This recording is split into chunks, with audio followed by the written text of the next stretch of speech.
PM Shri പദ്ധതിയിൽ കേന്ദ്ര സർക്കാരുമായി ധാരണാപത്രം ഒപ്പിട്ടതിന് 4 മന്ത്രിമാരുടെ രാജിഭീഷണി അടക്കം മുഴക്കി സർക്കാരിനെ പ്രതിസന്ധിയിലാക്കിയ CPIയെ തിരിച്ചടിച്ചിരിക്കുകയാണ് പിണറായി വിജയൻ.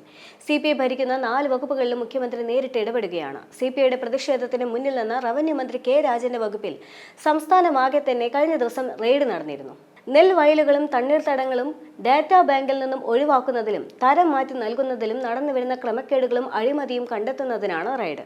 ഓപ്പറേഷൻ ഹരിത കവചം എന്ന് പേരിട്ടിരിക്കുന്ന റെയ്ഡ് സംസ്ഥാനത്തെ 27 റവന്യൂ ഡിവിഷണൽ ഓഫീസുകളിലും തരം മാറ്റലുമായി ബന്ധപ്പെട്ട് പ്രവർത്തിക്കുന്ന 32 ഡെപ്യൂട്ടി കളക്ടർമാരുടെ ഓഫീസുകളിലുമായി ആകെ 69 ഓഫീസുകളിൽ പുരോഗമിക്കുകയാണ്.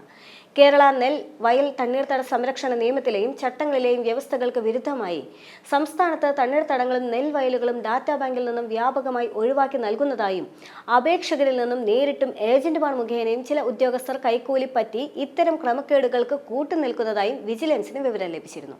ഡാറ്റാ ബാങ്കിൽ നിന്നും ഒഴിവാക്കി വസ്തു തരം മാറ്റുന്നതിനുള്ള ഉത്തരവ് നേടിയ ശേഷം നെൽവയലുകളും തണ്ണീർത്തടങ്ങളും പരിവർത്തനപ്പെടുത്തിക്കൊണ്ട് കെട്ടിടങ്ങളും വീടുകളും നിർമ്മിച്ച് വിൽപ്പന നടത്തുന്നതായി റവന്യൂ ഡിവിഷണൽ ഓഫീസുകൾ കേന്ദ്രീകരിച്ച് പ്രവർത്തിക്കുന്ന ഭൂമാഫിയയും റിയൽ എസ്റ്റേറ്റുകളും ഉൾപ്പെടുന്ന സംഘങ്ങൾ സംസ്ഥാനത്ത് സജീവമാണെന്നും കൈക്കൂലിയും അനധികൃത പ്രതിഫലവും കൈപ്പറ്റിയും സ്വാധീനത്തിന് വഴങ്ങിയും ചില ഉദ്യോഗസ്ഥർ ചട്ടങ്ങൾക്ക് വിരുദ്ധമായി ഭൂമി തരം മാറ്റുന്നതിനായി അനുകൂല റിപ്പോർട്ടുകൾ നൽകി വരുന്നതായും വിജിലൻസിന് വിവരം ലഭിച്ചിരുന്നു.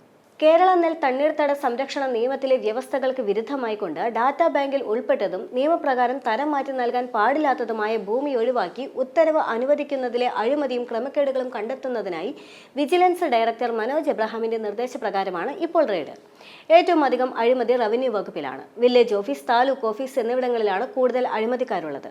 72 അഴിമതിക്കാരെ ഇതിനകം പിരിച്ചുവിടുകയും ചെയ്തു. അതിനിടെ തന്നെ തദ്ദേശ തെരഞ്ഞെടുപ്പ് കഴിഞ്ഞാലുടൻ പാൽവില കൂട്ടുമെന്ന് പരസ്യ പ്രഖ്യാപനം നടത്തിയതിന് മന്ത്രി ജെ ചിഞ്ചുറാണിയെ മുഖ്യമന്ത്രി വിളിച്ചു വരുത്തി ശാസിക്കുകയും ചെയ്തു.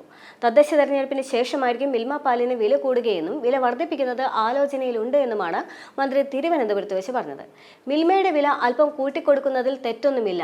തെരഞ്ഞെടുപ്പിലേക്ക് കടക്കാനിരിക്കെ അതിനെക്കുറിച്ച് കൂടുതലായി ആലോചിക്കുന്നില്ല എന്നും തെരഞ്ഞെടുപ്പിന് ശേഷം മിൽമയുടെ റിപ്പോർട്ട് ആവശ്യപ്പെട്ടിട്ടുണ്ടെന്നും അവർ പറയുന്നുണ്ട്.